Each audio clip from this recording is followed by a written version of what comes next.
Hey everybody, welcome back to the Sped Space, a special education podcast where we talk about special education.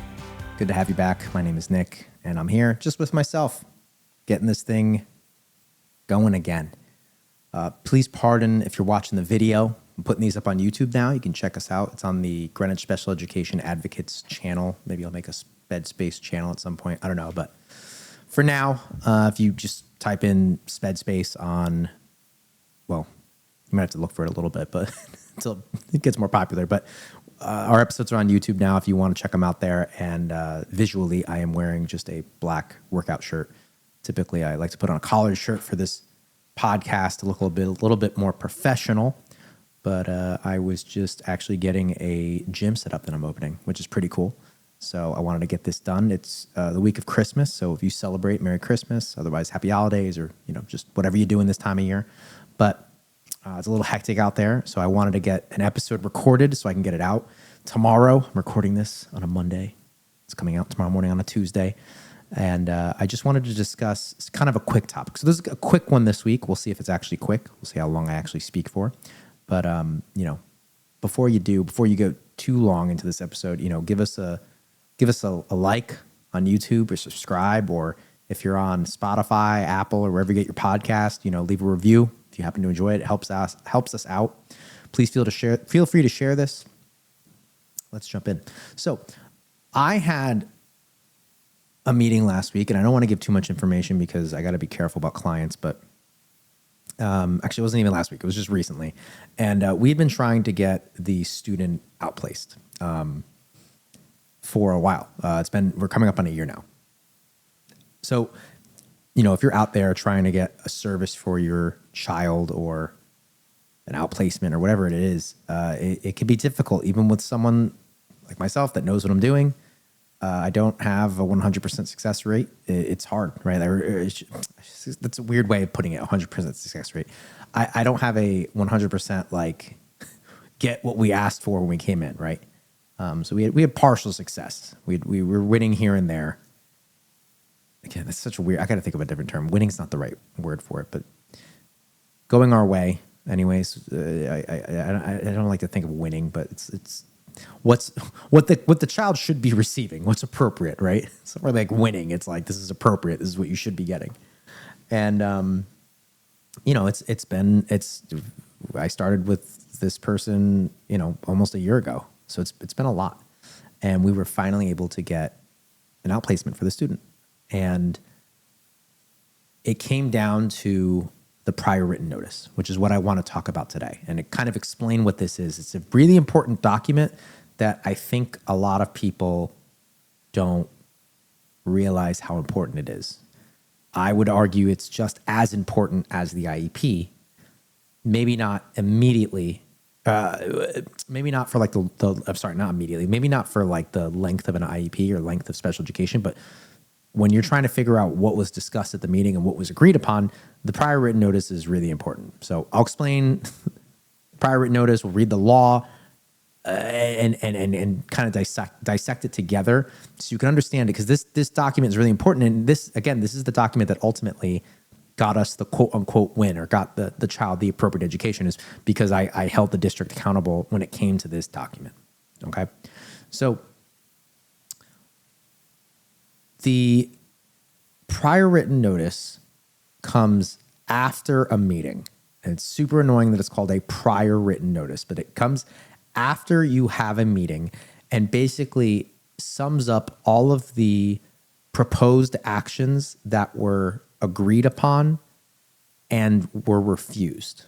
Now, little caveat, or I guess spoiler's not the word, but just for your information, I'm going to be using Connecticut law. I'm going to be using federal law and then Connecticut, how it's done in Connecticut, which it may be a little different in your state, kind of how to go through this prior written notice. Every state's going to be different in terms of how the prior written notice is delivered, but federally, they should look the same. It's looked the same in every single state, insofar as what's in a prior written notice, but how you receive it may be different. So historically, in Connecticut, it used to be part of the IEP, so it was written right in there. Now it's not. It's a separate document. In your state or district, it might differ. Connecticut does one system for everybody, which is there's pros and cons to it, but generally it's a good idea. Execution is not great, but in the idea itself is a good idea. In some states, the prior written notice might still be in the IEP. It might be a separate document. I'm not quite sure, but it should have the same information. So this should still be relevant to you if you're listening to this outside of Connecticut, which hopefully I would imagine the majority of people are outside of Connecticut because, Connecticut's a small state. But let's go through some of this. All right, so little technical difficulties. These are the federal regulations. I'm not a lawyer. I think that's probably the statement that my clients hear the most is I'm not a lawyer. And I'm still trying to learn. I don't know, maybe this makes me sound like an idiot. I don't know, but I'm still trying to learn the differences between like the federal law and then the regulations. They're both applicable, I guess. But these, I believe, come from the federal regulations. I'm not sure if that's the law or part of IDEA, Individuals with Disabilities Education Act, but here's what it says, okay? So this is 300.503. Prior notice by the public agency, content of notice. Public agency is the district. Notice. Written notice that meets the requirements of paragraph B, which is below, of this section must be given to the parents of a child with a disability a reasonable time before the public agency proposes to initiate or change the identification, evaluation, or educational placement of the child or the provision of FAPE to the child, that's free and appropriate public education, or refuses to initiate or change the identification, evaluation, or educational placement of the child or the provision of FAPE to the child. All right, so proposed actions or refused, okay? We'll go through this too if this is like foreign language.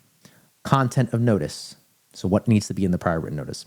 The notice required under paragraph A of this section must include a description of the action proposed or refused by the agency, an explanation of why the agency proposes or refuses to take the action, a description of each evaluation procedure, assessment, record, or report the agency used as a basis for the proposed or refused action, a statement that the parents of the child with a disability have protection under the procedural safeguards of this part, and if the notice is not an initial referral for evaluation, the means by which a copy of a description of the procedural safeguards can be obtained, sources for parents to contact to obtain assistance in understanding the provisions of this part, a description of other options that the IEP team considered and reasons why those options were rejected, and a description of other factors that are relevant to the agency's proposal or refusal.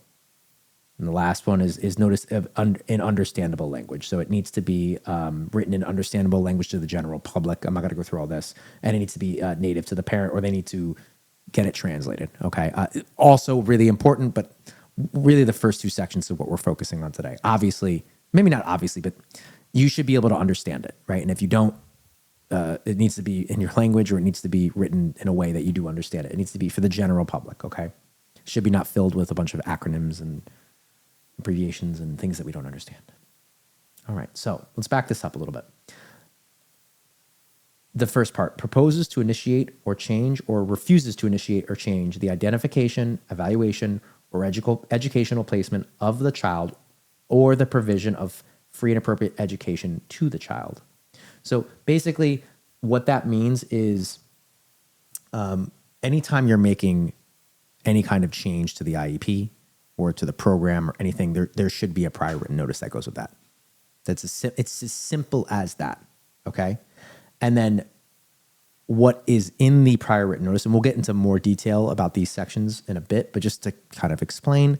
So a description of the action that was proposed or refused by the agency. So, we're going to conduct an evaluation. We're going to place Johnny in a speech and language, or we're gonna include speech and language in his IEP. It's like a service, right? So it's a new service added. We're refusing the parent's request to for outplacement, right? We're moving them out of the school for whatever reason. Okay, so it doesn't explain it yet, but just explicitly, what is the action that's being proposed or refused? Okay. Number two, this is the critical one, an explanation of why the agency proposes or refuses to take the action. So why? This needs to be data driven, right? So what is the data that they're using to propose or to refuse an action, right? 3, a description of each evaluation procedure, assessment record. So where did all this information come from, basically? 4, a statement to the parents, that the procedural safeguards, that should just be in there. It's like kind of a notice, like this is where you receive your procedural safeguards. Those are your rights as a parent. I'm trying to wonder if that's part of the Connecticut one, because they start every meeting with telling you about procedural safeguards. So that's important, but not the really important thing. If you're watching on screen or just listening, it's the 1 and 2. So the proposed or refused to initiate a change, initiate or change to the IEP or the plan. And then the content, 1, 2, and 3. So description of the action, explanation of action, and description of the procedure, or the where they got the data, the sources. So the rest of those, and then also a description of other options the IEP considered. That's important too, right? So we considered this, but we decided to go with that. And yeah, that's the gist of it. 9 times out of 10, the document's going to be fine because you know, hopefully you agree to everything. It's those times where you don't, and that's where you really want to make sure that they spell out exactly why they're doing something. It's really important. And I'll use my story from, you know, a few weeks ago as to why this is so important in a second. So let's jump to now what an actual prior written notice looks like. This is a draft version, so it's partially filled out from the state of Connecticut. Again, it may look similar to yours, depending on the state you're in. If you're in Connecticut, this is what it will look like. There's a second page to this, so you could see there, page 1 of 2. I'll jump to the second page in a second. But the important thing to remember is the general content should be the same. Those are the federal regulations that we just read and kind of went through. So every prior written notice in the country should be at least this much. Something to consider when you're talking about special education is states are required to do, states that receive federal funding, which is all of them, they're required to do the minimum of what the federal law says, and they can go above and beyond. From as far as I'm aware, Connecticut doesn't go above and beyond. They just do the standard. It's organized very well. This looks very nice. It's actually very easy to read, and I do commend Connecticut for that. It might be more difficult in other states. I'm not sure, but it has all this information. So let's look through it. So this is what the Connecticut one says. Prior written notice. Purpose. As a parent or guardian of a student suspected of needing or receiving special education services, the school district is required to provide you with prior written notice whenever it proposes or refuses to initiate or change the identification, evaluation, or educational placement or provision of a free and appropriate public education, FAPE, to your child. This notice should be given to you after a school district makes a decision, and this is Connecticut, mind you, 10 school days before an action is taken on the decision, unless the school district and you both agree to waive the 10-day notice. So that's really important. You got to figure out what it is for your state, how many days beforehand. It's said in the federal regulations that it's like a reasonable amount of time. It needs to happen pretty quick. I always operated when I had to write these was 5 days. That's actually a good point real quick. So I've worked in this field for almost 2 decades. And up until kind of the end of my time in the classroom, the administrators always wrote this document. My last year, thankfully, although I definitely hated it at the time, my last, I guess, couple years, we were told that we needed to start writing the prior written notice and the admin would finalize it, which was great because I learned how to write these and why they're so important. So thank you. My old school district for requiring that. It was pretty frustrating because I don't even think all the rest of the schools did it. I think it was just my school, which, I mean, hey, it was, as far as I'm aware, it was a district directive for the teachers to start doing it. So, I mean, we didn't do anything wrong. I was just kind of annoyed when other schools didn't have to do it. But it's okay. I learned. Now I know. More power to me and all my clients. And now you all, the Sped Spacers. Is that what we're going to call you guys? I don't know. Anyways, by astronauts. I don't know. We got to figure out a name. Let me leave a comment below the good name for the not the fandom. I want you guys to be part of this. The community chat, as the youngsters would say. So this would then give just some kind of, information here on who this is going to, who's this letter addressed to. When it was, the date is really important. It's empty here, but the date is really important because this says, but you'll know when it was given. And then down here it says date this action will take effect. So it mentions there that 10-day time period of when it's actually going to take effect. The reason why they do this, guys, by the way, the reason why they have 10 school days in the case of Connecticut, you could potentially waive that depending on the situation. But the reason why is two things. One, on the adult side, on the home side of things, it's to give you time to file due process if you disagree with what's being said. Okay? But on the other side, from the school perspective, just so you guys understand, why can't they just start the IEP now? It depends. Sometimes it's complicated. I mean, if we're just changing the goals and objectives and accommodations and we don't have to get any new equipment or we don't have to get any new technology in there. Like if we're just, it's real simple. Yeah, it's not that big of a deal. But let's say hypothetically, you have a child who's nonverbal and the team agrees to get an AAC device, an alternative and augmentative communication device. I think that's what it stands for. But AAC device, right? So they're going to get an iPad and put Proloquo to go or some kind of AAC software on there, some kind of communication software on there for the child. Well, they have to go get that device, right? They maybe they have one laying around, maybe they don't, but the school still needs some time to order the device, get it shipped out, get people trained on it if they need to, get it updated, and hopefully that's done within the 10 days. But if we go to a meeting today and you request this and the school's like, yeah, we agree with you 100%, it doesn't mean they're just going to have it ready to go the next day. So it's 10 school days. Okay. So they have some time realistically to get it to. Maybe you need to get a paraprofessional. They don't have one. They have to hire somebody. I mean, if they get one in 10 days, that's amazing, but still it gives them a little bit of time. It's reasonable, a little bit of time to actually get what they need in place. So it's a prior written notice. The prior is prior to the implementation of what was agreed upon at the meeting. Okay, that's why it's called a prior written notice. It's not prior to the meeting. It's prior to the implementation of services. Okay? So the way Connecticut has it, it breaks it up into 3 columns here. If you're looking on screen, if you're just listening, basically this is that first section of the regulations. So it states there's check boxes for the Connecticut prior written notice, but basically, and actually I think I've seen this before in other states too. I think New York and Hawaii, I think I remember seeing this. They were like kind of embedded into the IEP. Sometimes at the beginning, sometimes at the end. But the 3 columns, the first column, you check one of these boxes. And the district does this, by the way. Sorry, just to clarify again. I was saying that before, the teacher, the district. The district is responsible for this, not you.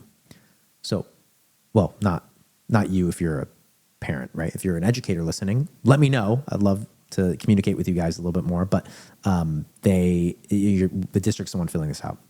So the district, the 2 boxes, the district is proposing to, or the district is refusing the request to. Okay? So they check one of those boxes. In this example, it has the district is proposing to checked. So that's the first column. The second column is initiate or change. So it creates a sentence. The district is proposing to initiate. So to begin. And then the third column, there's 4. Identification/eligibility and evaluation and educational placement, the provision of FAPE, an IEP.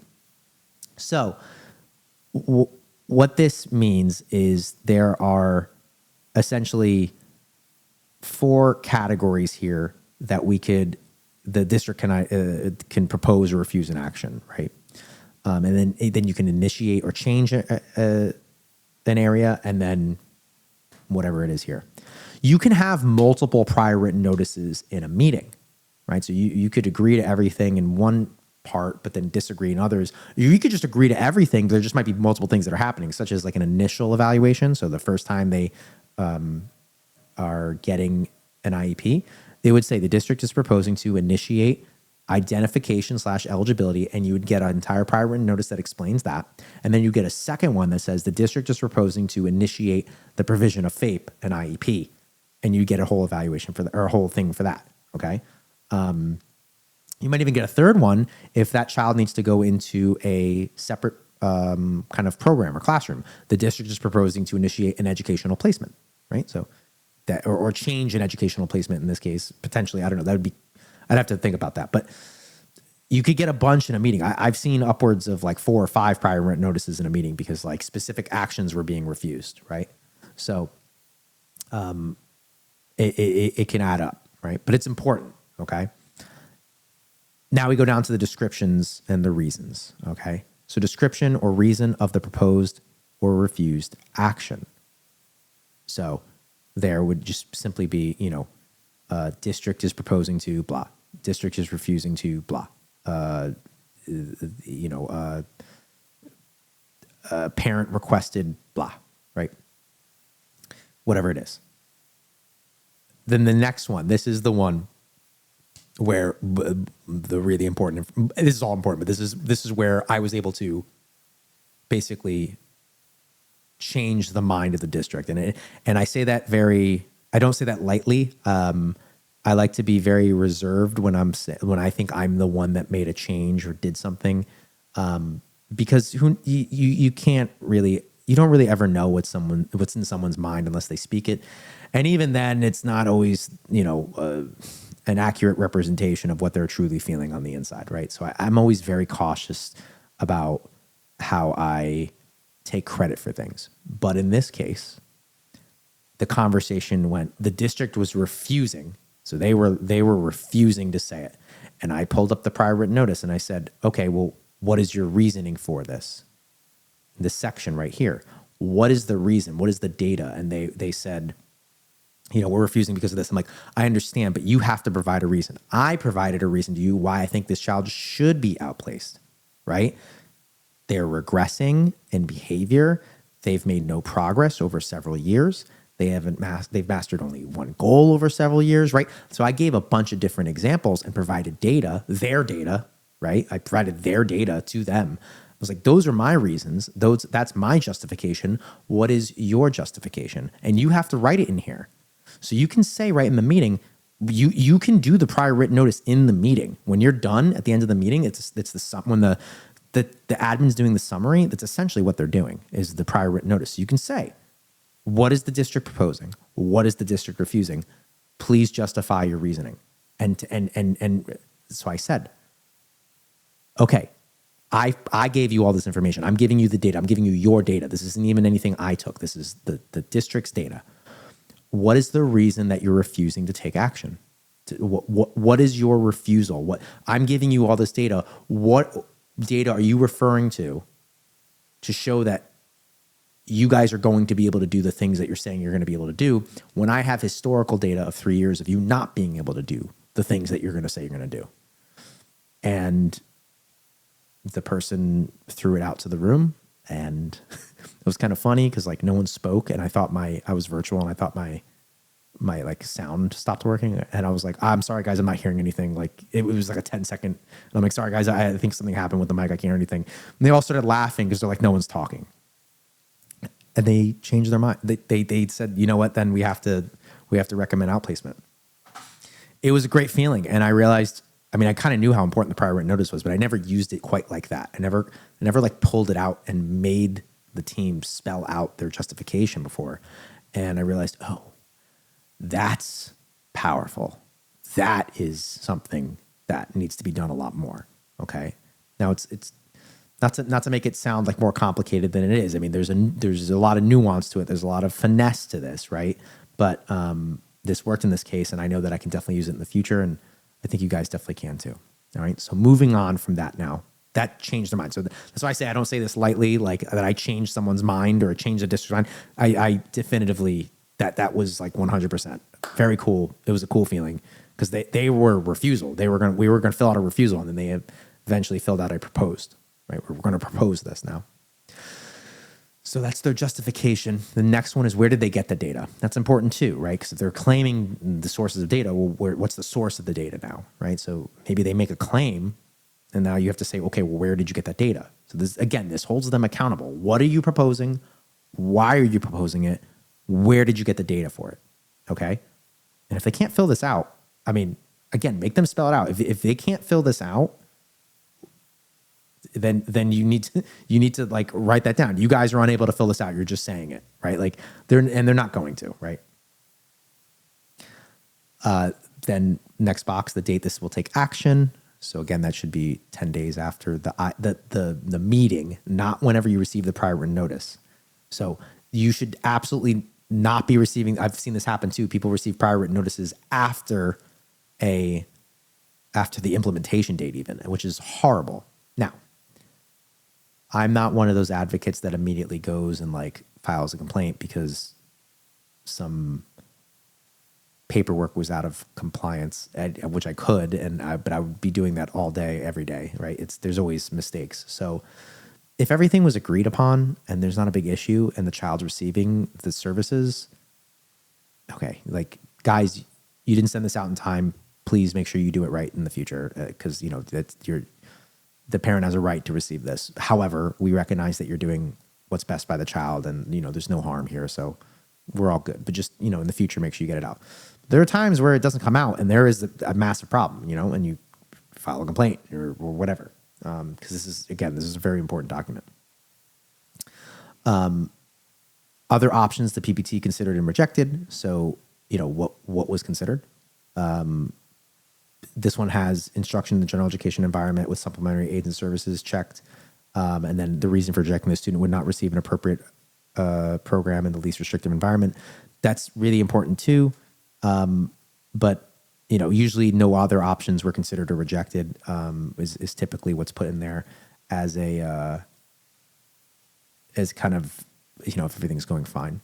When I used to write my prior written notices, I was told that you always had to have that box checked, like other options of the PPT were considered and rejected.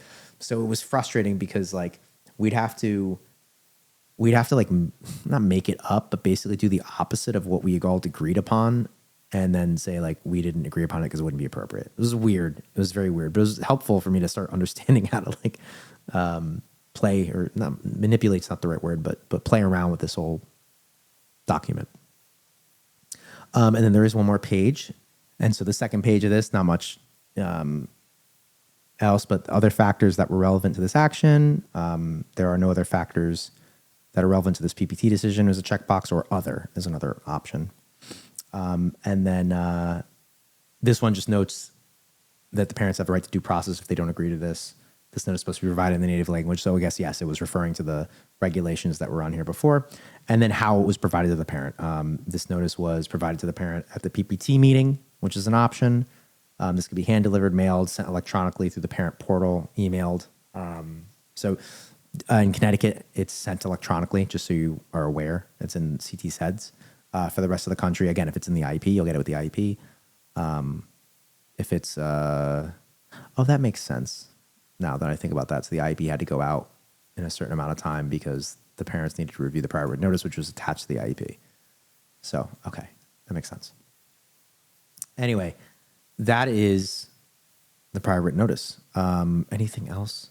If you guys have any questions about it, please let me know. But it's really important. It matters a lot. It's really powerful how it can be used. Again, I've used it before, but that incident that happened recently really drove home how important it truly is.